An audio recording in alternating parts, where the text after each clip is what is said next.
Into the thick of it. Hey. Into the thick of it. Yeah. Into the thick of it.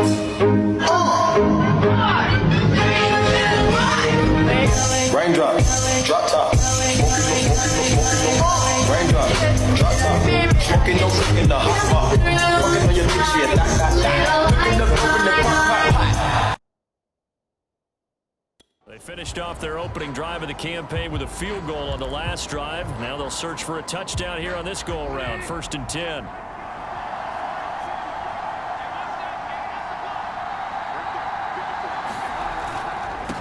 Now they try the right side here.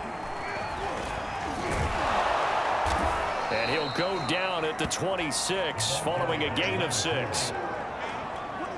Well, I think after that run, the defense is getting back in the huddle and looking at each other and maybe starting to question their confidence a bit. They gave up a significant run, 6 yards, and now you're saying to yourself, how do we stop them, and do I have enough confidence to make a play?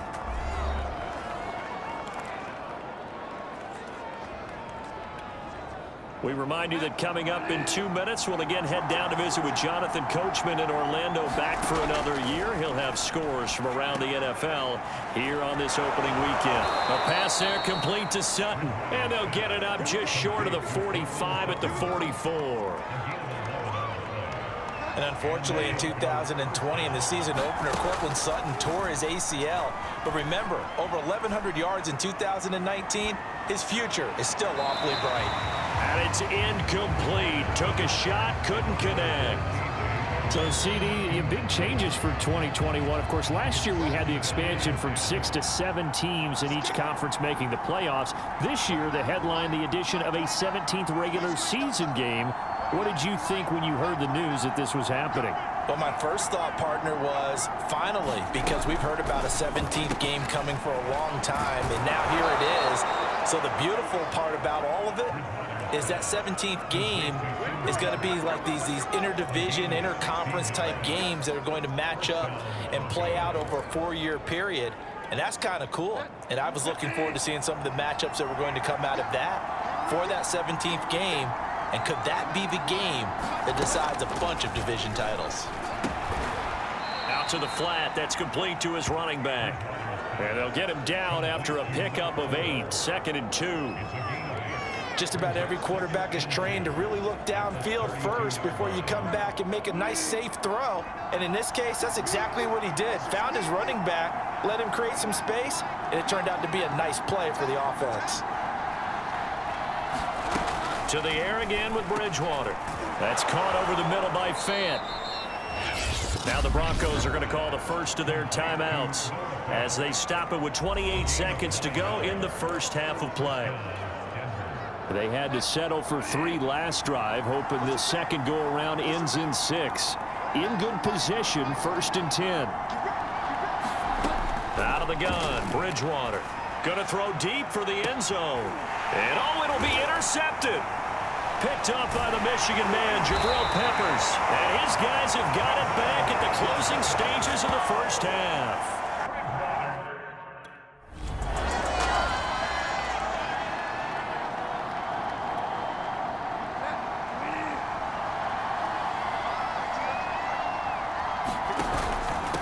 They'll start the third quarter here on the ground. And he's upended at the 33 following a good pickup of 8. And there we saw one of the downsides of blitzing during a rundown, because sometimes you get out of your gaps. You don't fit the run quite as well because you're headed towards the ball carrier with abandon. Now a pass hauled in downfield and able to rip off a big chunk of yardage before being dropped inside the 40. And time to give some credit to the big fellas, the offensive line here, because you've got to have good protection on crossing routes, because you got to give your receiver time to work all the way across the field. That time able to scan the field, spot his receiver moving left to right, and make a good, accurate throw. Thank you, guys. 78 yards for him on the ground now, as he has been terrific here this afternoon. He's making quite a splash here in his NFL debut. Well, he was advertised as being NFL ready, and both you and I tend to arch an eyebrow a little bit when we first hear that, but I think that they were right about this one. Running game working. They'll stick with it on first down. Down to the 25. He was brought down there by Julian Love. Here's 2nd and 9, just a yard on that last run.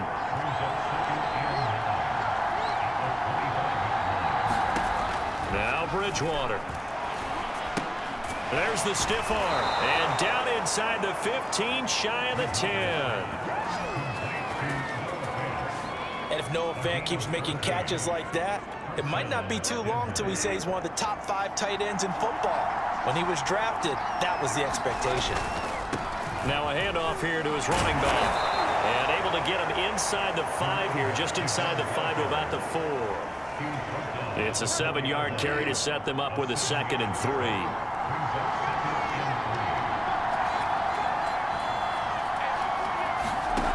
From the gun, Bridgewater. And he's got his tight end Fant. Touchdown Broncos. 4 yards.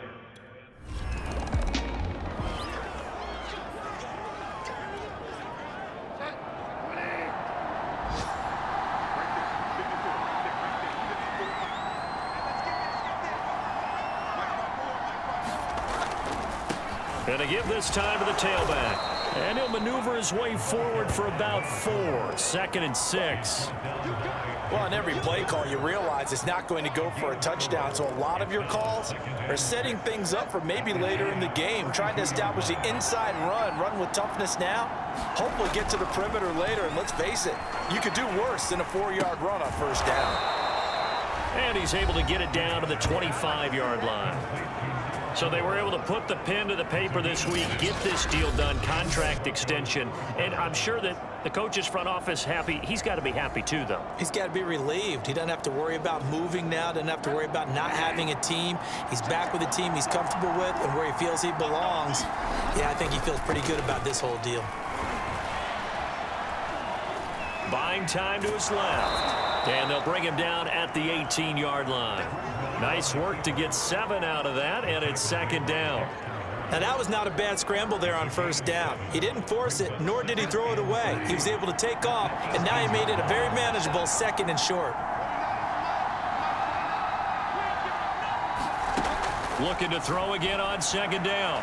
Bridgewater. Oh, that'll be incomplete. Well, he took a shot as he let that go.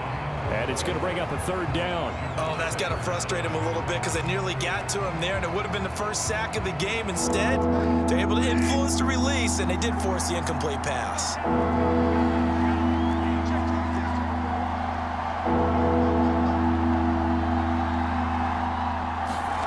3rd and short yardage. Bridgewater. He's got his tight end Fant. And he will have the Broncos 1st down. They needed 3. He doubled that. He got 6. We are through 3 quarters here on NFL Kickoff Week, and it's on EA Sports. Some good games around the league here early in Week 1, and this one's shaping up to be as good as any of them as we come up on a 1st and 10. Throwing, Bridgewater. Going right back to Fant. 7 yards, the pickup there.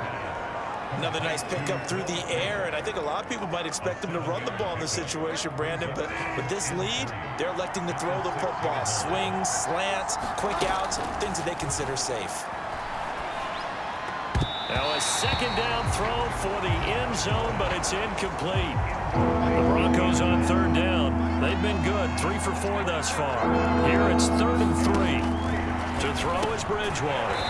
The quick slant caught. And boy, he is very close to a 1st down, but from where they're spotting that foot.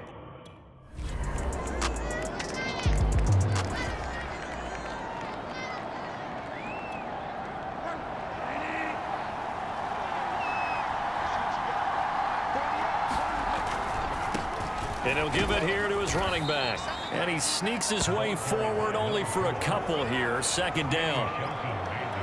Well, any lane that might have been open there was closed pretty quickly, and that was because the defensive front, they won that battle at the point of attack at the line of scrimmage. They used great leverage, held their spot, and stacked him up. Just a 1-yard pickup there, and it's going to make it 3rd down and 6.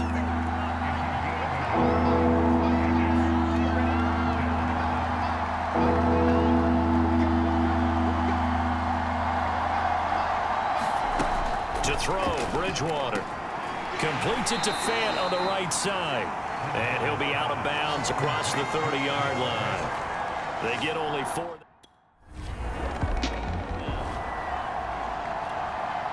Here's Riley Dixon now, as he'll punt it away for the second time.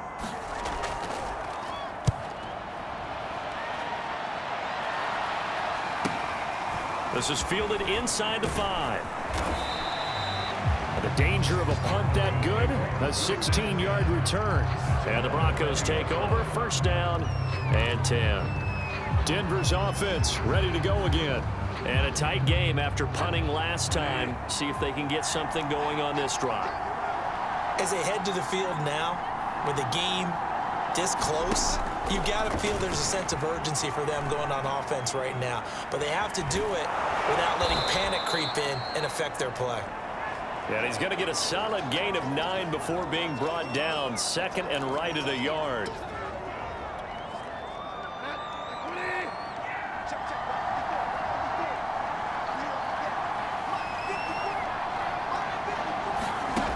Here's Bridgewater. He'll get that complete to Alberto. But they picked up a little bit of yardage there, and now, in this situation, should be in no hurry to run a play really fast. Let the clock wind down. Bridgewater to throw. Gets this to Fant. And he gets this one to midfield before he's brought down. Brandon, it's okay what they're doing right now. Still able to work the middle of the field, but you know sooner or later, they're going to have to stop the clock. Now Bridgewater. Quick hitter here, it's complete. And he is tackled inside the 40, not quite to the 35. The Giants going to go ahead and use the first of their timeouts, as it'll come with 36 seconds to go in half number 2. Now a handoff here to his running back. Now the Giants will use the second of their 3 timeouts, as they'll stop it with a little over 30 ticks to go in the football game. And to give this time to the tailback. And he's going to get this one down to the 30. They'll get to the line here, but remember, it's also third down.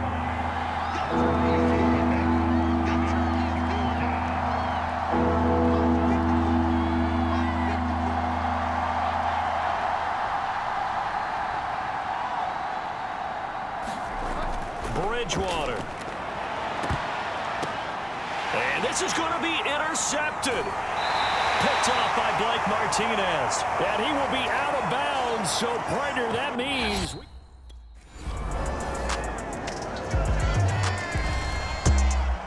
And Charles, I think when the schedule comes out, all teams, no matter where they're predicted to finish, talk about protecting your home turf. They were able to do that here in this one. Similar to a tennis match, right? Not letting them break your serve. That way you hold on to it. They got it done, and they feel very good about that victory. So for the Giants, it was a game that could have gone either way, but they get the touchdown in overtime to secure the Week 1 victory. And they will hit the road next week to take on Washington. Meanwhile, for Denver, they go down to defeat here in the opener. And they'll be on the road next.